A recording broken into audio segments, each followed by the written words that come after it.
Assalamualaikum warahmatullahi wabarakatuh. Dunia telah lama berada dalam bayang-bayang. Fitnah merajalela, kehormatan diinjak, dan kebenaran diputarbalikan menjadi dusta yang dilegalkan. Pada ujung zaman yang kian sempit ini, umat manusia terengah-engah. Mencari arah, pemimpin-pemimpin yang seharusnya menegakkan keadilan, justru menjual kehormatan untuk kekuasaan. Mereka memimpin dengan tangan besi, tapi berhati kayu yang kering dari rahmat. Di mana-mana, kebenaran menjadi barang langka. Yang tersisa hanya gema ratapan orang-orang yang tertindas, dan doa-doa yang terangkat diam-diam dari lidah para hamba yang lelah. Inilah kenyataan yang telah disebutkan dalam nubuah, dalam sebuah hadis yang diriwayatkan oleh Tirmizi. Muhammad SAW bersabda, "Sesungguhnya bumi ini akan dipenuhi oleh kezaliman dan kesemena-menaan. Maka Allah akan mengutus dariku seseorang yang namanya seperti namaku, dan nama ayahnya seperti nama ayahku. Ayah akan bumi dengan keadilan dan kejujuran sebagaimana bumi telah dipenuhi oleh kezaliman dan kedurjanaan." Zaman itu tidak hanya penuh kegelapan fisik, tapi lebih dari itu, hati manusia telah mengering. Di banyak negeri, anak-anak tak lagi mengenal Al-Quran. Rumah-rumah megah dibangun tanpa keberkahan. Masjid-masjid ramai oleh bangunan, tapi sepi dari ruku dan sujud. Orang-orang kaya sibuk memamerkan dunia, sementara fakir miskin dibiarkan menggigil di jalanan. Seolah dunia ini tidak sedang berjalan menuju kematian, melainkan terus berpesta di ambang kiamat. Kaum muslimin tercerai-berai. Di satu negeri mereka dibantai, di negeri lain mereka ditindas. Mereka menjerit, tapi dunia menutup telinga. Mereka, sebagian mulai menyerah, sebagian lagi tetap bertahan, berharap akan datang seseorang pemimpin yang telah dijanjikan dalam hadis-hadis Nabi. Seorang lelaki dari timur yang akan muncul bukan karena keinginan sendiri, tapi karena tugas yang telah Allah Subhanahu wa Ta'ala tetapkan. Harapan itu tidak muncul begitu saja. Ia hidup dalam dada umat Islam yang sejak lama menanti. Dalam malam-malam, mereka yang berdoa sambil menangis, dalam langkah para penghafal Al-Quran yang tak henti ditindas, dan dalam jiwa-jiwa yang menolak tunduk pada kekuasaan zalim. Nama itu terus disebut dalam bisik-bisik para ulama, dalam pengajian-pengajian rahasia, dalam kajian yang dibacakan dengan air mata. Imam Mahdi, ia bukan nabi, ia bukan malaikat, tapi ia adalah hamba yang diberi petunjuk. Mahdi yang mendapat hidayah. Ia akan diangkat saat dunia sudah sangat kelelahan. Saat bumi tak lagi mampu menanggung daerah-daerah yang tumpah. Saat kezaliman mencapai puncaknya, maka Allah akan memilihnya dari kalangan umat Nabi Muhammad SAW dan menguatkannya dengan pertolongan langit. Nabi Muhammad SAW bersabda dalam hadis riwayat Abu Daud, "Al-Mahdi berasal dari keturunanku, dari anak cucuku. Allah akan memperbaikinya dalam satu malam." Sebuah perbaikan ilahi. Tanda bahwa kekuatan Mahdi bukan berasal dari dirinya, melainkan dari kehendak Rabbnya. Namun sebelum ia muncul, dunia harus melalui fase paling gelap dalam sejarahnya. Itulah mengapa kita berada di sini menuliskan peringatan, menyusun tanda-tanda, dan menguatkan hati. Karena jalan menuju keadilan akhir zaman tidak dibuka dengan karpet merah, melainkan dengan air mata, darah, dan kesabaran. Di negeri-negeri yang hancur, di masjid-masjid yang terbakar, di sekolah-sekolah yang dibungkam, suara tangis umat Islam naik ke langit, tidak dengan amarah, tapi dengan keikhlasan. Karena mereka tahu bahwa janji Allah itu pasti, dan bahwa pertolongan itu selalu datang setelah kesempitan. Di tengah gelapnya zaman, dari arah timur akan muncul cahaya. Ia bukan cahaya besar yang menyilaukan, tapi cahaya yang tumbuh perlahan dari satu dada ke dada lain. Cahaya yang akan menjadi petunjuk. Dan dari cahaya itu, lahirlah satu nama yang akan membangkitkan kembali kekuatan umat yang lama tertidur. Al-Mahdi. Namun, ia belum datang. Dunia masih harus melalui banyak gelombang. Dajjal belum muncul. Panji hitam belum bergerak. Tapi langkah itu mulai terdengar samar. Dan dunia mulai diam. Seakan tahu bahwa sesuatu sedang mendekat. Apakah kita siap? Ataukah kita hanya menjadi penonton dari takdir yang sedang mendekat? Pertanyaan itu menggantung di langit malam yang kian gelap. Karena dari arah timur, sebuah bayangan mulai membesar. Tapi belum semua mata cukup jernih untuk melihatnya. Dari arah timur sebuah bayangan mulai membesar. Tapi belum semua mata cukup jernih untuk melihatnya. Itulah akhir dari bab sebelumnya tentang gelapnya dunia dan harapan yang merayap perlahan. Kini kita menoleh lebih dekat.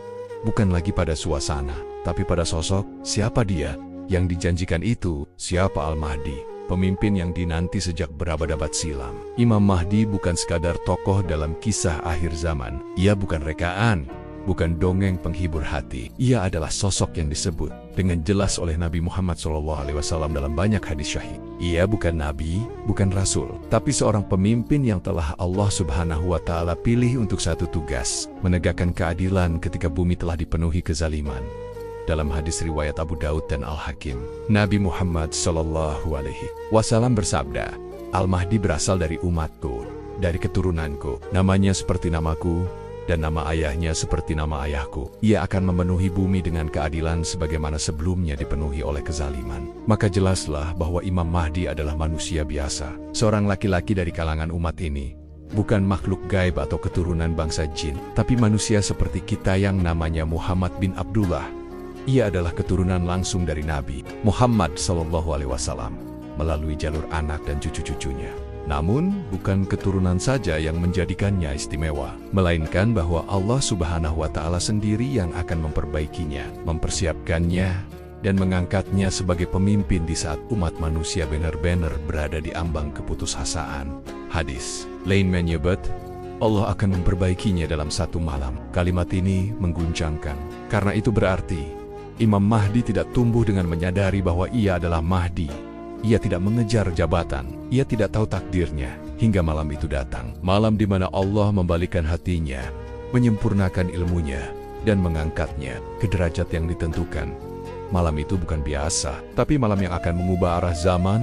Ciri-cirinya dijelaskan dengan sederhana tapi tegas. Dalam hadis riwayat Abu Daud, Nabi Muhammad SAW berkata, Al-Mahdi adalah dari umatku, berkening lebar dan berhidung mancung. Ia memiliki tampilan yang khas. Wajah yang bercahaya, dahi lebar yang menunjukkan ketegasan dan kecerdasan, serta hidung panjang yang menambah kewibawaan. Ia tidak perlu tampil mewah untuk terlihat pemimpin, karena dari sorot matanya saja, orang-orang akan tahu, dialah yang dinanti.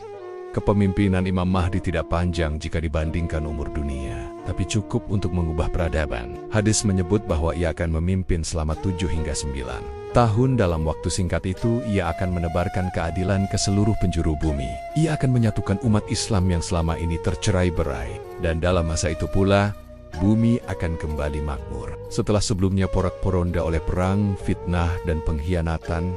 Namun, seperti disebut dalam banyak riwayat, Imam Mahdi tidak akan muncul dalam keadaan disambut. Ia akan muncul dalam keadaan dunia menolaknya.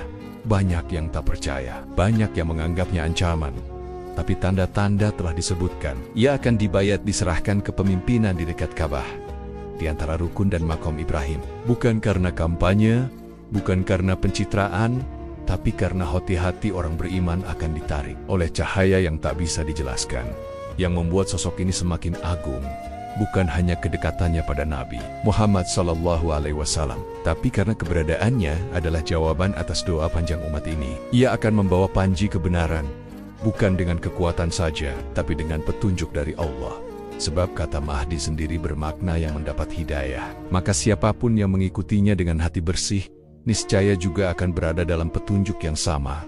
Banyak pertanyaan bergulir. Apakah ia sudah lahir? Apakah ia sudah hidup di antara kita? Tidak ada yang tahu pasti. Sebab Nabi Muhammad SAW tidak pernah memerintahkan kita untuk mencari Imam Mahdi, tapi untuk mempersiapkan diri menyambutnya. Sebab yang datang bukan hanya Mahdi, tapi juga masa penuh ujian, Dajjal, Yajuj dan Majuj, dan gemuruh akhir zaman yang sebenarnya. Dan disitulah letak rahmatnya, bahwa Imam Mahdi akan datang bukan saat umat ini berjaya, tapi saat umat ini lemah, agar kita sadar bahwa kemenangan bukan karena jumlah, tapi karena iman, bahwa perubahan bukan karena kekuasaan, tapi karena pertolongan dari langit. Namun malam itu belum datang, dunia masih gelap, dan Imam Mahdi siapakah dia kini? Di mana ia berada? Apakah ia sudah mengetahui dirinya? Ataukah masih menjadi manusia biasa yang belum tersentuh takdir itu? Pertanyaan-pertanyaan itu tak perlu kita jawab sekarang. Karena dalam skenario Allah, segala sesuatu akan datang pada waktunya. Yang menjadi tugas kita hanyalah ini, membersihkan hati, menegakkan kebenaran, dan menanti dengan iman. Sebab ketika malam itu tiba, malam di mana Allah memperbaikinya, dalam sekejap maka langit akan berubah, dan seluruh bumi akan menyaksikan bahwa janji itu nyata. Bahwa Al-Mahdi bukan sekadar nama dalam kitab-kitab, tapi pemimpin yang akan datang membawa terang. Bayangan itu belum juga menampakkan wujudnya. Dunia masih bertanya, siapa Imam Mahdi yang dijanjikan itu? Dari mana ia akan muncul?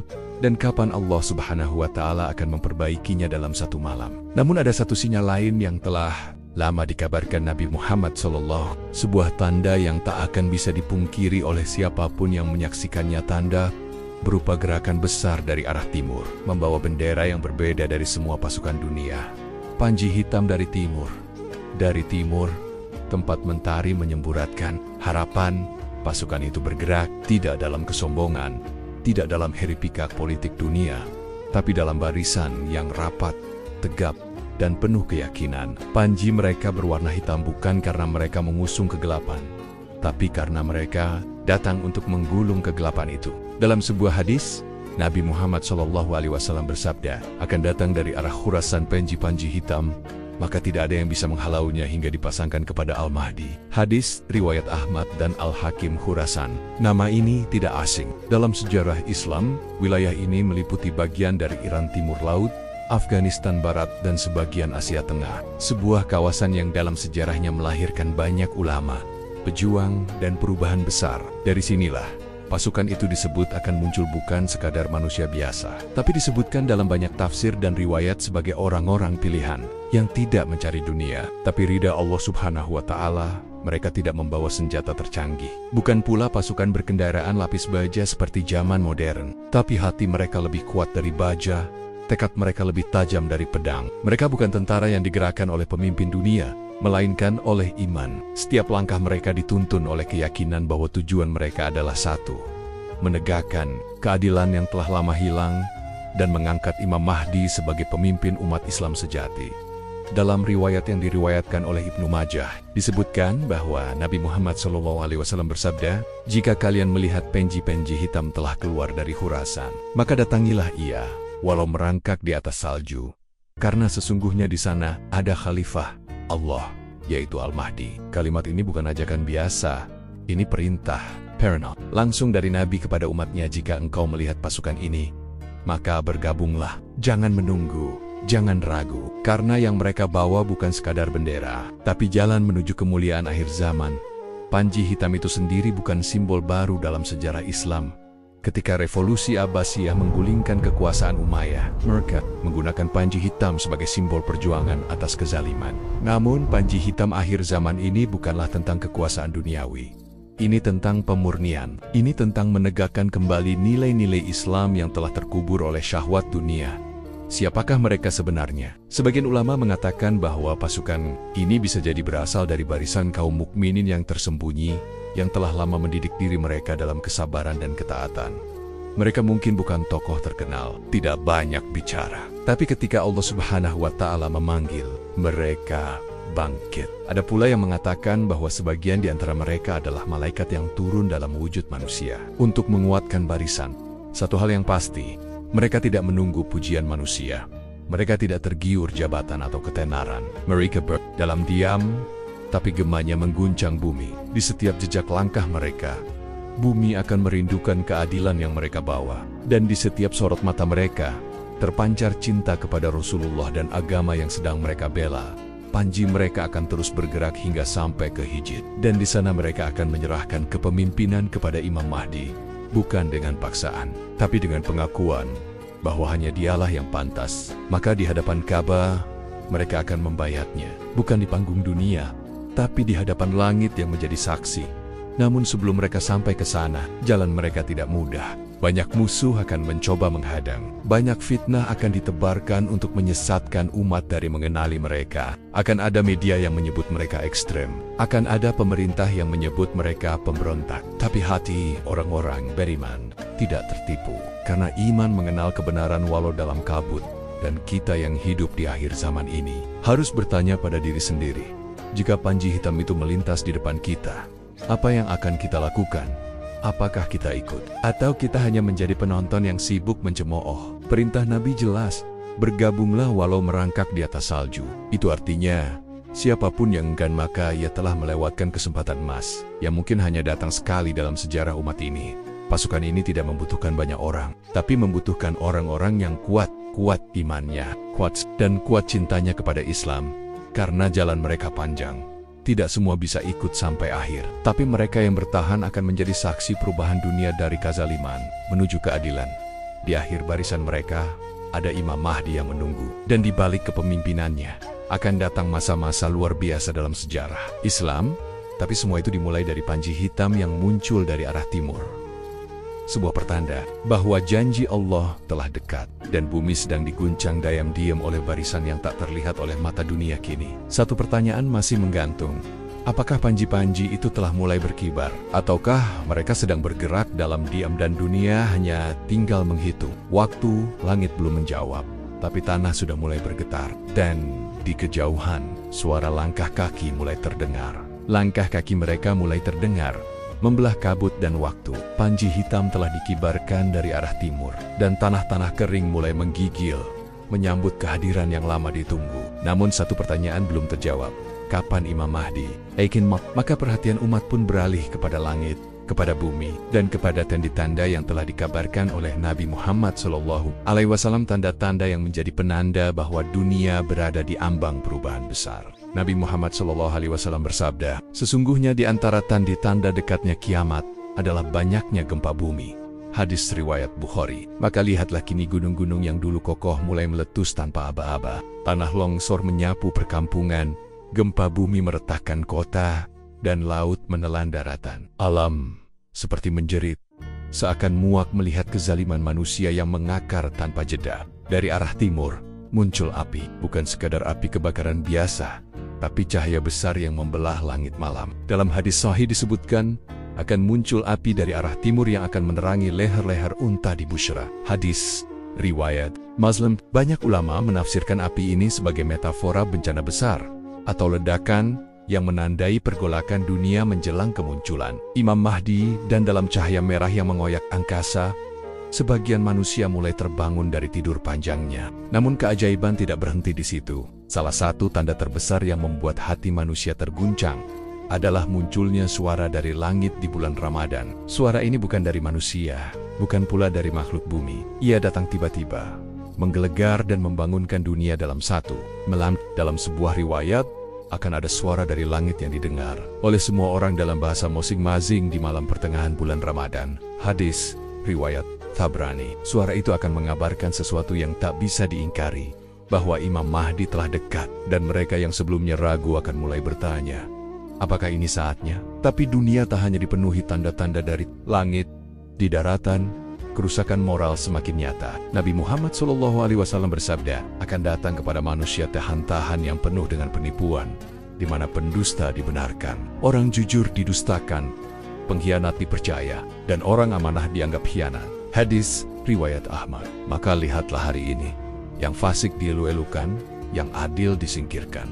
Pemimpin hanya menjadi boneka penguasa, jabatan diperjualbelikan, kejujuran menjadi bahan tertawaan, amanah digadai demi popularitas. Dunia seakan tak mengenal lagi makna kihorm. Lebih mengerikan lagi, muncul orang-orang yang berani mengaku sebagai nabi. Mereka membawa pengikut, menyesatkan umat dengan retorika sesat dan keajaiban palsu. Padahal Nabi Muhammad SAW telah bersabda, akan muncul di kalangan umatku 30 orang pendusta besar. Masing-masing mengaku bahwa dirinya adalah nabi, padahal aku adalah penutup para nabi. Tidak ada nabi setelahku. Hadis riwayat Abu Dawud. Maka siapapun yang muncul mengaku sebagai utusan, pastilah ia pembohong. Tapi sayangnya, zaman telah membuat hati manusia rapuh. Banyak yang mudah percaya hanya karena lapar akan harapan. Fitnah pun meluas. Dari media, dari mimbar, dari ruang kekuasaan, kebenaran dibungkam, kebaikan dikaburkan yuma terpika. Yang satu mengkafirkan yang lain, yang satu menghalalkan darah saudaranya. Fitnah ini bukan hanya berupa kebohongan, tapi pusaran yang menyeret umat ke dalam kekacauan. Sebagaimana dalam sabda Nabi Muhammad SAW, akan datang fitnah seperti potongan malam yang gelap. Seseorang di pagi hari beriman, namun di sore hari menjadi kafir. Ia menjual agamanya dengan keuntungan dunia yang sedikit. Hadis riwayat Muslim. Dalam malam yang semakin kelam itu, muncul satu bentuk kepemimpinan yang makin meresahkan. Kaum dipimpin oleh orang-orang jahat. Bukan karena mereka kuat, tapi karena umat terlalu takut untuk melawan. Pemimpin zalim mendapat tempat, sementara ulama yang jujur dibungkam atau dibuang. Dalam Quran Surat Al-Isra ayat 71 disebutkan, ingatlah pada hari ketika kami panggil tiap umat dengan imam mereka. Maka jika hari itu datang, kepada siapa umat ini akan dibangkitkan. Semua tanda itu bukan dongeng, bukan pula tafsir liar. Ia nyata, terlihat, terasa, dan semakin lama tanda-tanda itu menjadi terang. Bencana alam tidak berhenti, pemimpin jahat makin berani, fitnah makin merajalela, umat makin kebingungan, dan langit seakan menggantungkan waktu, menunggu saat yang telah ditetapkan untuk seorang laki-laki dari keturunan Nabi Muhammad SAW muncul dan mengambil peran. Namun siapa yang siap? Siapa yang akan percaya saat suara dari langit banner-banner terdengar? Siapa yang akan mengakui tanda-tanda jika hati telah dipenuhi kesombongan? Banyak yang mengaku menanti Imam Mahdi, tapi hanya sedikit yang banner-banner bersiap. Dan di tengah kekacauan dunia yang makin dalam, seseorang akan muncul. Tapi ia bukan muncul di atas panggung, bukan pula dengan pengumuman besar. Ia akan diperbaiki oleh Allah Subhanahu wa Ta'ala dalam satu malam. Mungkin malam ini, mungkin esok, dan ketika ia muncul, semua akan berubah. Sebab tanda-tanda itu bukan sekadar peringatan, tapi awal dari pergantian zaman. Dan langit masih diam, namun bumi mulai bergetar. Dan malam yang hening, makin ada. Malam terakhir sebelum suara dari langit itu memecah keheningan selamanya. Download Audio Tania ChatGPT. Langit masih diam, namun bumi mulai bergetar. Dan malam yang hening mungkin adalah malam terakhir sebelum suara dari langit itu memecah keheningan selamanya. Maka ketika suara itu datang dan pasukan Panji Hitam mengguncang dataran umat, teknologi ragu inilah waktunya. Imam Mahdi telah diangkat. Ia bukan pemimpin biasa. Ia tidak datang membawa ambisi dunia. Ia membawa misi-misi suci yang telah dirintis Nabi Muhammad SAW berabad-abad, lalu menegakkan keadilan Islam hingga akhir zaman. Saat Imam Mahdi memegang panji kepemimpinan, dunia tidak menyambutnya dengan damai. Sebaliknya, kekuatan-kekuatan zalim dari segala penjuru bumi bangkit, menggertak, menyusun siasat, dan bersiap melawan. Dunia yang selama ini dikuasai oleh sistem rusak, ekonomi riba, dan propaganda licik, tidak akan membiarkan kebenaran tumbuh tanpa perlawanan. Maka perang pun tak terelakkan. Dalam hadis riwayat Ibnu Majah disebutkan, akan terjadi pertempuran besar antara kaum muslimin dan orang-orang Romawi Barat. Pertempuran itu bukan sekadar konflik politik, ia adalah perang ideologi, antara kebenaran dan kebatilan, antara terang dan gelap. Imam Mahdi memimpin kaum muslimin dengan penuh keteguhan. Pasukannya bukan sekadar ahli strategi, tapi orang-orang yang hatinya telah dibersihkan dari dunia. Mereka rela mati demi satu kalimat la ilaha illallah. Perang demi perang dilalui. Darah mengalir, syuhada berjatuhan, tapi kemenangan berada di pihak kaum muslimin. Kemenangan demi kemenangan ini mengguncang dunia. Pusat-pusat kekuasaan dunia mulai goyah. Perekonomian dunia tak lagi bisa dikendalikan oleh tangan-tangan kotor. Media yang biasa mengaburkan kebenaran, kini tak mampu menyembunyikan cahaya. Dan dalam keputusasaan itulah, Dajjal bangkit. Ia tidak muncul sebagai makhluk menakutkan pada awalnya. Ia datang membawa solusi atas kekacauan global. Ia membawa teknologi, harta, dan janji akan masa depan yang lebih baik. Tapi semua itu adalah tipu daya. Nabi Muhammad SAW bersabda, tidak ada fitnah yang lebih besar sejak diciptakannya Adam daripada fitnah Dajjal. Hadis riwayat Muslim. Dajjal membawa sihir, membawa api yang tampak seperti air, dan air yang tampak seperti api. Ia mengaku sebagai Tuhan. Ia membutakan manusia dengan kelaparan dan ketakutan. Tapi Imam Mahdi tidak mundur. Ia tahu ini bukan sekadar pertarungan fisik. Ini adalah perang keimanan. Maka medan pertempuran menjadi semakin luas.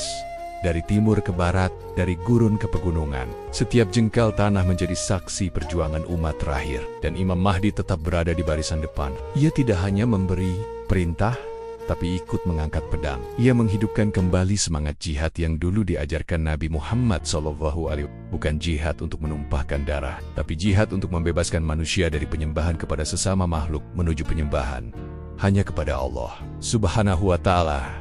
Dalam masa kepemimpinannya, Imam Mahdi bukan hanya menundukkan musuh-musuh luar, ia juga menyatukan kembali umat yang selama ini tercerai-berai. Mazhab yang selama ini saling menyalahkan, kini berada dalam satu saf. Negara-negara muslim yang dulu terpecah karena sekat nasionalisme, kini bersatu dalam satu panji tauhid. Ini bukan utopia.